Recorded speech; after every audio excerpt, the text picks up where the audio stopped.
Parmi les activités de la délégation, je disais, figure celle du théâtre. Hein.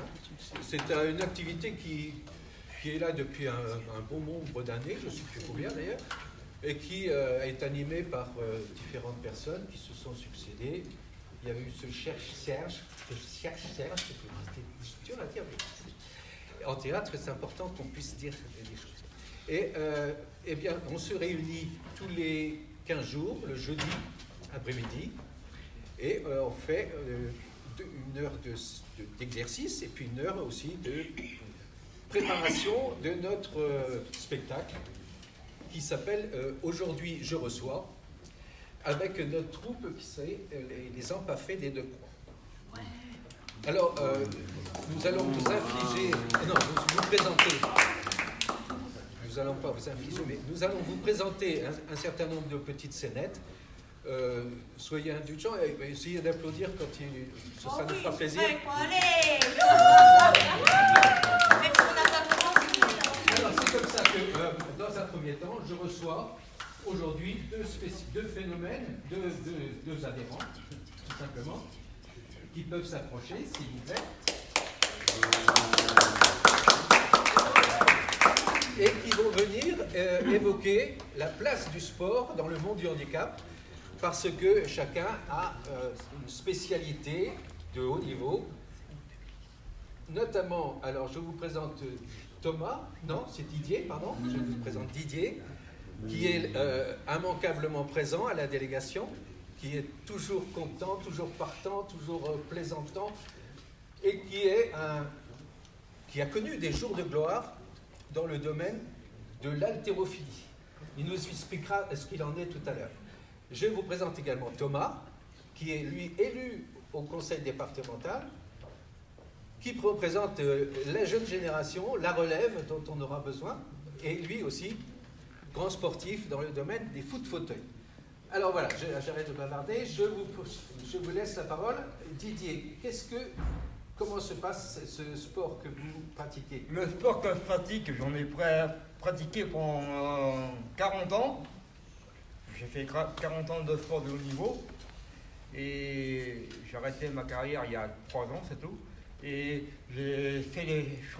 j'étais 30 fois champion de France. 30. Et après, j'ai fait les championnats du monde. Et après, j'ai fait les Jeux Olympiques et j'ai fait les championnats d'Europe. Et les Jeux Olympiques? Ça m'a rapporté une 3e place. Une médaille de voilà. Donc, dans le temps, j'ai beaucoup voyagé. Alors, tu peux nous expliquer comment se passe le sport en question? Alors, le sport en question, c'est en développé couché sur une table. On a la barre devant les yeux, on la décroche des supports, comme ça, elle est tendue. On la ramène sur la poitrine et l'arbitre derrière il donne la claque et nous on repart. Mais quand on repart, il ne faut pas qu'elle s'arrête. Parce que si elle s'arrête, c'est quand c'est comme essai. Voilà. Très beau. Bien, et mon record du monde, il est à 110 kg. 110 kg. Et des deux côtés Non. Un seul côté. Non, les deux côtés, mais sur la barre. Très bien, bravo. Hein, c'était par ailleurs, nous avons Thomas, donc lui, c'est une spécialité qui est le foot-fauteuil. Alors, racontez-nous comment ça se passe. Alors, le foot-fauteuil, c'est un sport qui se pratique en sol, 4 contre 4. Je suis champion du monde depuis 2017, vice-champion d'Europe depuis 2019. Vice-champion d'Europe depuis 2019, oui. J'ai perdu une finale au penalty, j'ai loupé mon penalty. Ah. On a eu un mauvais arbitrage ce jour-là, donc... Ah oui, forcément, c'est la faute de l'arbitre. Mais j'ai pris un carton rouge aussi à la fin du match. Oui, c'est un sport que tu pratiques assez souvent Depuis 2003. Et dans l'année, par exemple, ça a été combien de fois? En fait, je me déplace 5-6 fois dans l'année. 5-6 fois. Je fais toute la France. Très bien. Et je suis 3 fois champion de France d'affilée. Très bien. Alors tous les deux, vous voulez nous dire un peu ce que vous voulez. en ce qui concerne le sport, qu'est-ce que vous voulez nous faire passer comme message? Le sport handicapé, parce que maintenant on est rattaché, tout le sport handicapé, quel que soit le sport handicapé, on va être rattaché avec les valides. C'est-à-dire qu'il y aura un handisport va toujours exister mais avec les valides, parce qu'on sait, le sport handicapé, maintenant ils vont travailler avec les valides. C'est-à-dire qu'il n'y aura plus de. Il y aura toujours du sport handicapé, mais ça sera avec les valides pour que ça coûte moins cher au niveau de l'État. Très bien. Et moi, Écoute, j'ai Thomas. juste un truc à dire, c'est pas parce qu'on est handicapé qu'on ne peut pas faire de sport. Voilà, très bien. Eh bien, merci. Monsieur. Bonne expérience. Alors, maintenant, aujourd'hui, je reçois Michel Tolza, qui vient nous présenter son livre, qui s'appelle d'ailleurs Mon livre, dans lequel elle va nous raconter tout son parcours de personne en situation de handicap, qui a connu depuis son enfance tous des événements heureux, des événements malheureux, mais qui est grand-mère de 2 petits-enfants adorables. Alors, elle est venue aujourd'hui avec Nathalie, qui est son assistante de communication. Qu'est-ce que c'est qu'une assistante de communication? Alors, c'est... C'est Oui. parce que je suis IMC.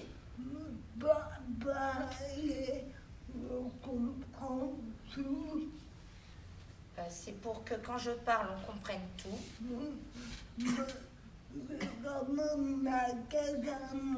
Mais j'ai quand même toute ma tête à moi. Voilà, ce que vous vouliez vous montrer, c'est effectivement que vous avez la possibilité de, pour les autres, avec les autres et comme les autres, vous exprimer. Très bien. Et par ailleurs, alors vous êtes, ce que vous souhaitez maintenant, c'est grâce à cette...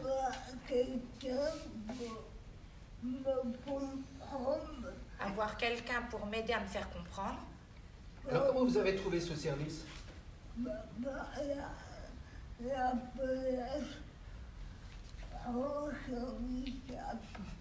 Par l'APF France Handicap.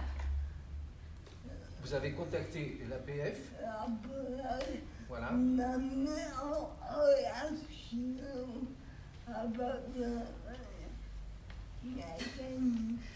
Par l'APF qui m'a mis en relation avec Nathalie. Nathalie, c'est moi. Très bien. Et donc c'est un nouveau service que la délégation de Maine-et-Loire met à votre disposition. Très bien. Oui. Et alors comment ça se passe? Vous avez un besoin spécifique d'être présente au tribunal ou une démarche Non, pas vraiment. particulière? Quand je À vais la à la poste. poste, À l'hôpital, chez le médecin. chez le médecin? Ah oui, mais la présence de l'assistance peut vous être refusée aussi. Oui, Oui, oui. oui, ça dépend. Ça Pardon. dépend. Très bien, très bien. Alors, Nathalie, vous êtes...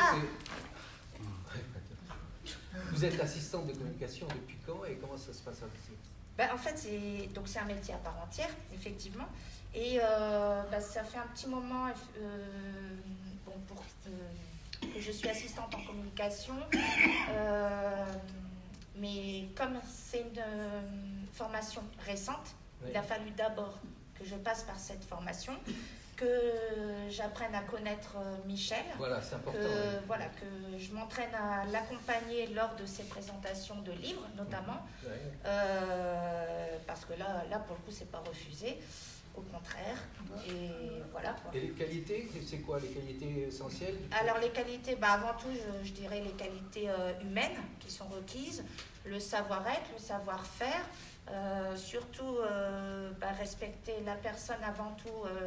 Et quand Michel dit quelque chose, essayer de retranscrire le plus fidèlement possible Bien ce sûr. qu'elle veut dire, ne pas me mettre trop en avant, voilà, me faire un peu plus petite, pas trop en arrière non plus. Un peu plus petite, c'est Oui, un peu plus petite, oui, d'accord, oui, on en excusez-moi. reparlera. Oui. Et puis, voilà quoi. Voilà, et c'est payant comme. Enfin, je veux dire, vous êtes. C'est- Le service à la délégation est payant. Comment ça se passe pour. J'ai fait une demande à la MDPH. Faut que ce soit pris en compte. Donc ça, il vient de le dire. Oui, excusez-moi.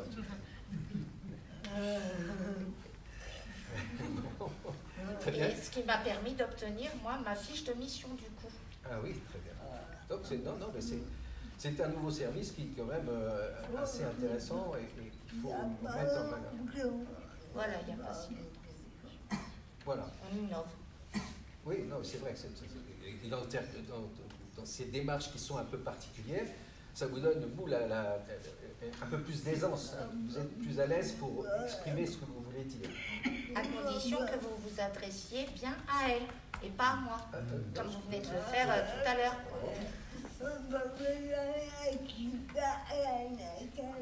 Voilà. Parce qu'il y en a qui parlent à Nathalie, donc moi, plutôt qu'à moi directement, donc elle. Ok. Facile. Eh bien, très bien. Eh bien, on va les remercier parce que c'était un beau.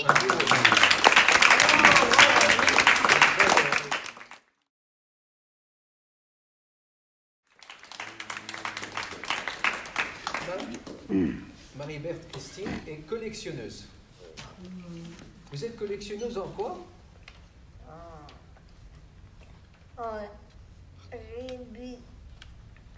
Rubikube. En impéricube. Ça, c'est original. En impéricube. Voilà. Collectionneuse en apéricube. C'est quand même pas, c'est pas commun. On peut pas. Alors comment ça se passe? Vous achetez des barquettes, c'est ça? Oui. Je collectionne Oh, d'accord.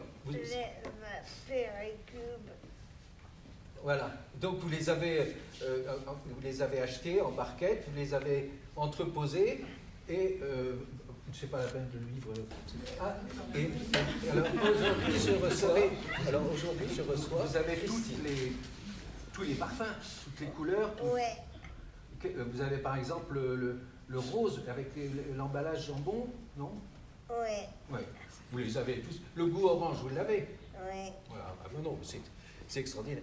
Et le goût olive, est-ce que vous l'auriez?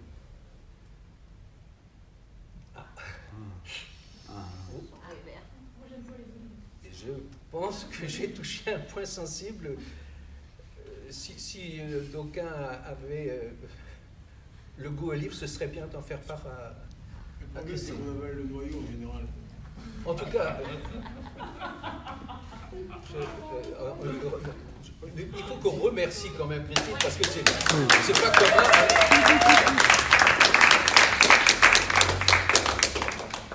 Je vous remercie beaucoup. Alors, ça démarre comment? Alors aujourd'hui, je reçois Viviane Pélagie Jennifer. Alors,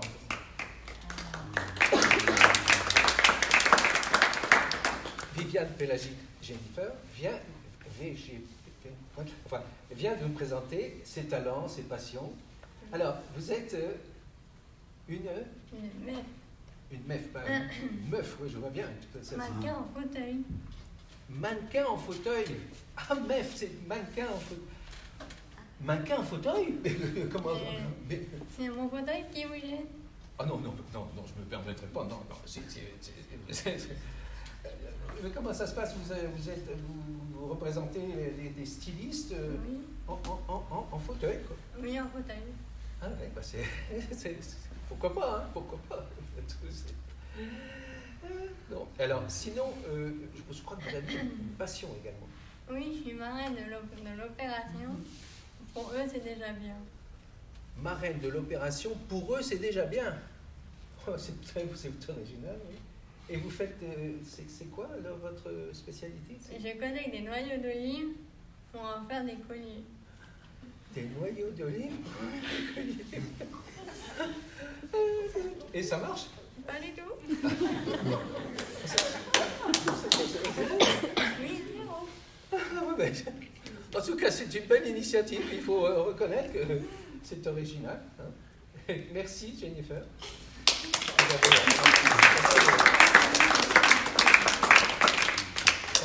De l'ordinaire, ça c'est sûr. Alors aujourd'hui, je reçois. Je sais plus ce que je reçois. Président de l'association. Ah, mais oui, c'est notre ami Hervé Frédéric Thomas, HFT, qui vient nous présenter son association. C'est une association des Amis d'après-midi. les Amis de l'après-midi. Très bien. Alors, comment ça se passe? Oh, bah, on parle politique, On parle politique. Oh, non, non, attendez, non. c'est le sujet. C'est le sujet. En Ah ce oui. moment, c'est le sujet avec le café. Oui. Marie n'est pas passée, donc Marie n'est pas passée. Oui. faut bien qu'on en parle. Oui, enfin, peut-être, on va pas parler politique ici. Hein, non. Alors non, sinon, vous faites quoi donc vous vous réunissez pour deviser, c'est ça? Ouais, Vous faites des jeux de mots, des jeux. ouais, on va à la déchetterie. Vous allez à la déchetterie, ben voilà une belle activité. Ah oui, c'est pas mal. Et on découvre quoi, la déchetterie? Ah, il y a plein de poubelles. Il y a plein de poubelles, c'est extraordinaire. D'accord. Il n'y a pas beaucoup d'adhérents. Vous n'avez pas beaucoup d'adhérents? Ah oui. Parce que j'ai pas leur adresse, donc je peux pas je peux pas envoyer des cartes à quelqu'un si j'ai pas d'adresse. Ah bah, qu'est-ce que vous voulez dire? Vous fabriquez des cartes d'adhérents, mais en fait, vous n'avez pas l'adresse des adhérents. Donc oui, d'accord. C'est normal, vous ne me l'avez pas donné. Donc, Je n'ai pas donné. bah, leur adresse, donc Ah oui. je peux pas envoyer si j'ai pas les dates. Non, mais ça peut être une activité quand même, c'est de fabriquer des cartes d'adhérents. Voilà. Mais oui, si c'est pas pour les. Ah, si je suis le seul à faire l'activité, c'est pas terrible. D'accord. Et alors, comment ça après, vous avez une petite collation? Ouais, on a une petite collation. Très importante. Ouais. L'association des Amis de l'après-midi. C'est assez.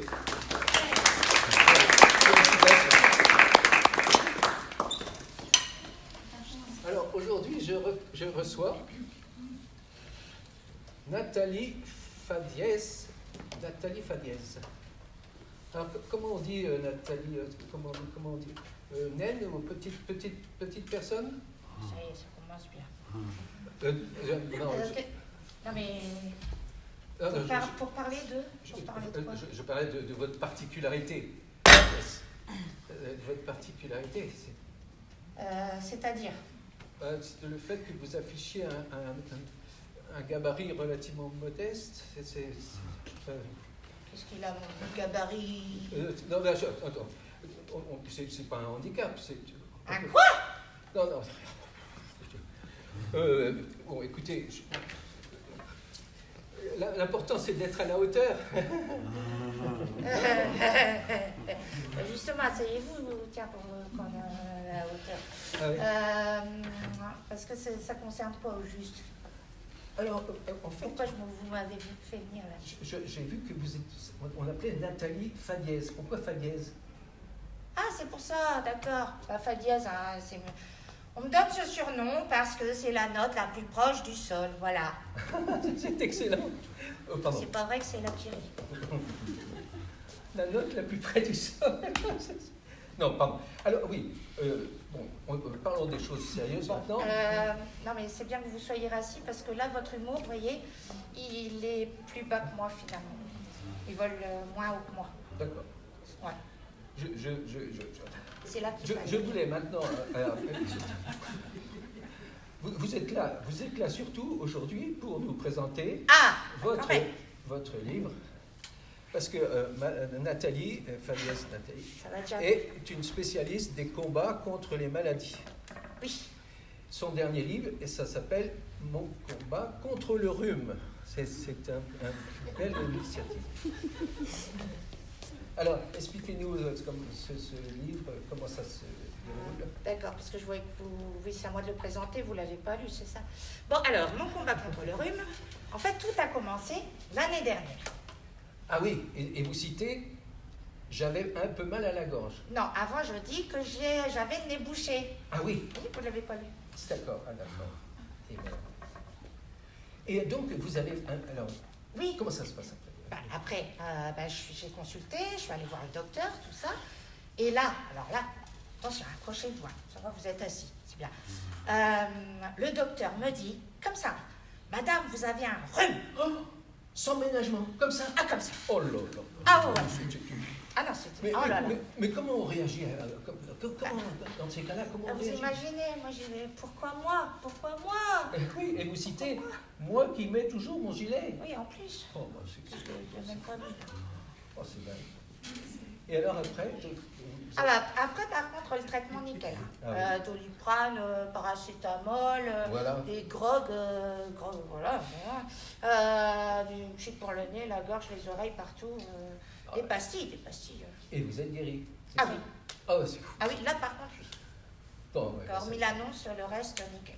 D'où l'importance de... Ah, c'est un témoignage. ouvrage poignant. Je crois qu'il faut Ah le oui, reconnaître. oui. C'est important de l'avoir en bibliothèque. Magnifique. Ah oui. Voilà. Bon, par contre, vous êtes venu avec un deuxième livre? Bah oui. Alors, asseyez-vous. Ouais. Bon, Vous allez vous fatiguer il sinon. a l'air important celui-là. non? Oui, alors oui. Bon, regarde, je vous passe. Allez-y parce que. Bah oui, oui. Oui, Encore, bah. vous ne l'avez pas lu non plus. C'est un livre. Ouais, Un livre. au sens. Ouais, au sens, merci. Les trous de mémoire, ça fait partie du théâtre. Un livre, au sens structuraliste du terme, et dans son acception la plus contemporaine qui soit, mais qui sous-tend toutefois une approche transversale dont la perception sous-jacente m'apparaît primordiale. Car, d'un point de vue purement épistémologique et de fait parcellaire, n'en déplaise aux tenants d'une vision exclusivement cognitive, et voilà, il faut éviter le consensus qui viendrait pervertir la sémantique, elle-même en opposition avec la théorie du sens. Voilà le sens de mon livre. Oh, bah, écoutez, bravo. Et on peut savoir le titre de votre livre? Oui, alors c'est Prout, le lapin qui fait des proutes. Voilà, édition toute récente, 2022. Voilà. Donc, Merci. Alors là, vraiment. merci à vous. Oh, bah,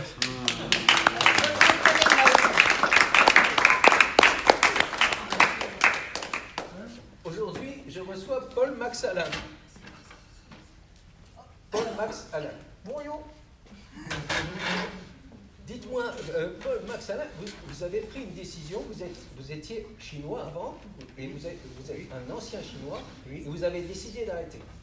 Oui, comme ça. Comme ça. Je peux me fier? Oui, bien sûr. Alors, vous avez décidé d'arrêter, depuis quand? Depuis peu. Depuis mes 7 jours à peu près. Ah oui. 7 mois plutôt. Bon, c'est beau, t'arrêter comme ça. Oui. Mais le déclic, c'est quoi? C'est ras-le-bol, un problème de boulot, un problème de santé? C'est quand j'ai des repas avec les copains, avec des amis, tout ça. Et là, Et vous êtes tenté de replonger, oui, c'est ça? on parlait de quelques mots chinois, et Voilà. tout, et bah, Oh là là, ouais, c'est ça. on se retrouve en... C'est-à-dire que là, vous avez décidé d'arrêter, mais il y a un risque, c'est que vous replongiez. Vous vous trouvez dans un dîner avec des amis, on lance un premier mot chinois, un deuxième, et paf, on va au nem, Et après, tac, il est et les tombes, pof. Non, mais c'est quand même une expérience intéressante, hein, parce que c'est l'engrenage classique, c'est vraiment... Non, ça peut servir d'être chinois, puis ça peut être intéressant. En tout cas, merci beaucoup de cette expérience.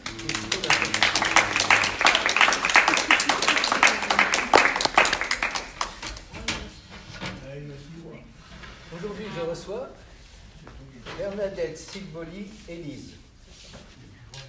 Bonjour. Bonjour. Alors, vous êtes rédactrice en chef du magazine. Alors, il s'agit justement du magazine Béchamel et Psychothérapie. Béchamel et Psychothérapie. Alors, expliquez-nous le concept de votre magazine. Bah, tout simplement, il s'agit d'alterner une page sur la béchamel et une autre sur la psychothérapie. Et les deux font le lien. Ah oui, d'accord. Donc, vous évoquez les bienfaits de la béchamel sur le stress dû à une angoisse ou... Tout à fait. Ah ouais, d'accord. Et donc, vous avez d'autres dossiers aussi en cours? Alors oui, tout à fait. J'ai aussi les effets que porte la maïzena sur la puberté. Oh. Totalement C'est violent, concret. J'ai aussi Oedipe et les œufs en neige. Enfin, tout simplement, en fait, la relation entre la nourriture et les comportements. C'est simple, non? Oh là là. Oui, merci. J'ai le public avec moi. C'est un concept tout à fait intéressant. Mais vous sentez que la communauté scientifique vous suit dans cette démarche? Oui, bah, je sens en fait des petites réticences, justement, quoi. Oh oui, parce on va pas trop en parler. Hein. Ça ne doit pas être facile, effectivement. Non. Et pourtant, il y a des évidences. Je pense, moi, à, par exemple, la carotte et le bâton. C'est une notion qui peut être intéressante. Dans les deux cas, on avance. Dans les deux cas, on avance parce que il y a la récompense et puis la punition. Carotte et bâton. Carotte et bâton, non? Je vérifierai le concept, mais je suis pas totalement sûre. Quoi. Bon, en tout cas, merci, parce que c'est intéressant quand même, cette notion d'associer des choses complètement absurdes. Enfin, le lien est totalement concret, enfin, on comprend tout à fait le rapport. Quoi. Oui, excusez-moi, d'accord. Merci en tout cas.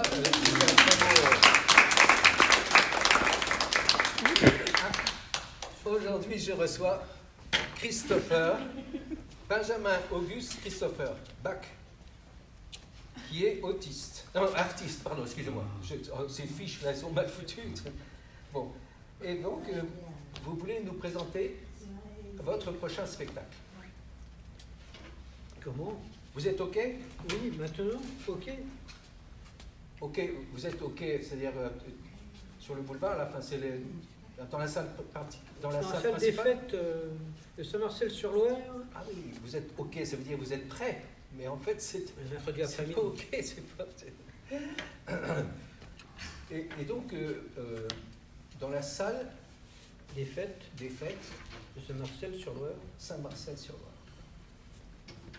Et quand? Dans la semaine? Mercredi après-midi. Le mercredi après-midi, d'accord. Et là, vous, qu'est-ce que vous faites? Comment? Vous faites Je raconte des histoires drôles et les gens rient. Les gens rient. Vous avez un public hilar. Oui, je vais vous en raconter une. Oh là. C'est l'histoire de deux Anglais qui traversent la France par train. Il y a un qui est sur le compartiment et l'autre qui regarde par la fenêtre. Et il dit « Comment va-t-on » Non. Où sommes-nous? Oui. Et l'autre lui répond « Bagage ». C'est là où il faut. Excusez-moi, mais c'est là où il fallait... alors, si je peux vous suggérer quelque chose, c'est qu'il faut toujours se méfier du public que l'on a devant soi. Et là où c'est drôle, c'est que la personne qui était assise dans le compartiment, celle qui était regardée par la fenêtre, voilà, elle a confondu le nom d'une ville avec ce qu'on voit souvent sur les quais, bagages. Bagage. c'était chaud. C'est ça qui est drôle. C'est là où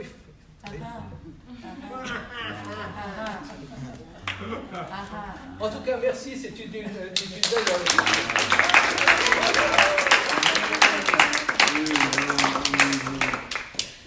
Aujourd'hui, je reçois Marie-Sophie Axel, MSA. MSA, c'est Mutuelle Santé de Nantes.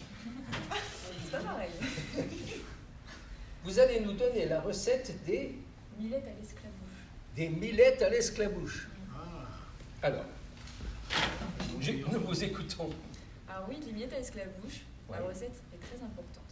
Il faut ajouter 500 g de millettes qu'on fait dégribler à 200, 210. Ensuite, on fait ressauder tout ça avec 5 ou 6 cuillères de louvaise, bien mûre de préférence. Oh. Ensuite, on émeuble tout ça avec une petite pincée de muriande. Oh là là, ça c'est délicieux. Ah oui, c'est délicieux. Et puis- pour une... Oui, Et puis pour une esclavouche. une esclavouche onctueuse, il vaut mieux ajouter des rouvailles en fin de cuisson. Les rouillards doivent être préalablement brasinés. Non, juste écuillerés sans trop les émuler. Eh bien, écoutez, voilà, il faut que ce soit clair pour le public. Hein. Et c'est clair pour vous. Hein. Voilà. Je vous en ramène un. Mais on comprend mieux Mutuelle Santé après parce que... Bon.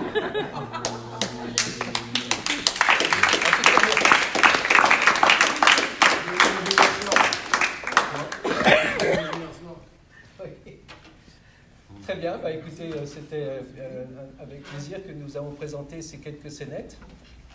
On ne va pas vous déranger plus longtemps. Et vous remercier d'avoir de temps en temps été indulgent. Donc on remercie Henri, parce qu'Henri, il est...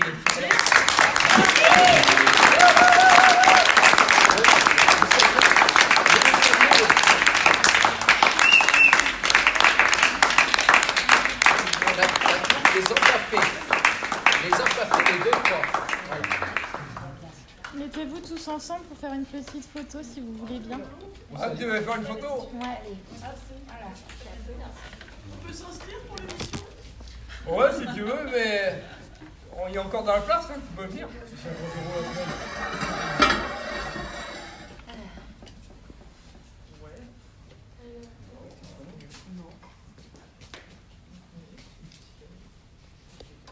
Voilà. Alors saluez, on salue. C'est parfait. Oh.